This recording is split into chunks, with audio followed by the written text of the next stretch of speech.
Back in the days, it was really easy to tell if someone was sincere, if a Muslim man was sincere.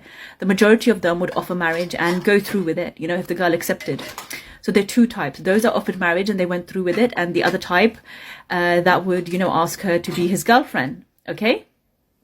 And be like, oh, you know, I'm going to marry you anyways, or, you know, whether he promises her marriage or not. It was either a boyfriend-girlfriend thing or, you know, the one that offering marriage, and he'd go through with it. These days, the sincere ones and the non-sincere ones, okay, so the good and the bad guys, okay, they both are offering marriage, girls. So this is something you really need to watch out for. And I've heard this from so many sisters, okay? Now, do not just accept a guy because he says, you know, I'm going to marry you, I'm going to wife you, etc. That means absolutely nothing, okay? You have to really watch out. They're wolves in sheep's clothing, because they know that if they say, do you want to be my girlfriend? And if you're a practicing sister, you're going to say, no, I don't want to be your girlfriend, I want to be your wife. So he's going to promise you marriage, this, that, he's going to delay it, etc. Do not let him waste your life away, okay? When you could be with another brother who is practicing just like you.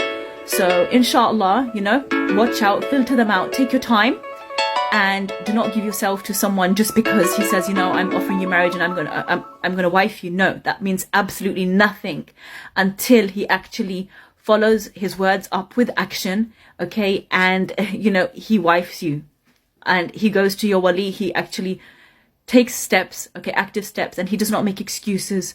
Now, do not, you know, get involved with his emotional blackmail or his crocodile tears and all these things, okay? If he wants to wife you, he'll wife you. He's not going to unnecessarily delay unless there's a reason to delay, because sometimes haste is not good, okay? It could be from the shaitan. So sometimes you need to have sabr, okay? But the right one, inshallah, he will wife you, and he is not going to try and mess around, and he's not going to try and manipulate you, okay? And try and use you before marriage. So please be really, really careful when you're looking for your spouse. And I know that people are going to be like, oh, well, you know, there are women out there who are not sincere as well and who will delay marriage. Yes, there are women out there.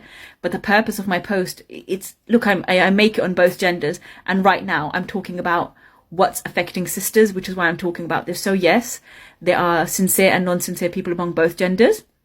Okay, but I'm just saying how things have changed for sisters and what sisters need to watch out for when looking for a partner, okay? Because it's the guy who pursues the marriage thing. He's the one who usually proposes, although a sister can too, respectfully, but it's usually the guy, okay?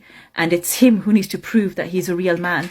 So, you know, do not get emotionally involved or even physically. Nothing. Don't do any of that haram stuff, okay? He has to wife you, inshallah.